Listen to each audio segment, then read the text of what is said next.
Ik ben Jan Worst. Ik ben teamleider van de reparatieafdeling. De activiteiten van dit bedrijf is, wij maken nieuwe pallets, wij repareren pallets en ik werk op dit moment 31 jaar ongeveer bij het bedrijf.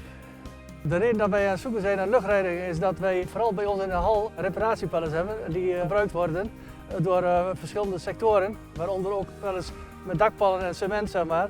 En nou ja, daar komt veel stof en fijnstof vrij. Het contact met Euromed is gekomen dat wij echt op zoek waren naar een nieuwe luchtreiniger, omdat bij ons in de hal echt heel veel stof en fijnstof is. Euromed is toen gekomen om metingen te doen. Daar bleek uit dat de stof en fijnstof zeer hoog was. Daarom is samen met Euromed besloten om een paar kasten voor proef neer te hangen. Na 3 maanden hebben we weer een meting gedaan, weer door Euromed. En daar bleek uit dat het zeer goed hielp dat de stof uit de lucht werd gezogen. Wij konden echt goed merken dat de lucht werd gezuiverd.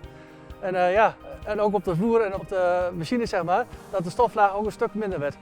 Ik zou Euromed zeker aanraden bij andere bedrijven, want het is goed voor de gezondheid van de medewerkers en daar gaat het juist om.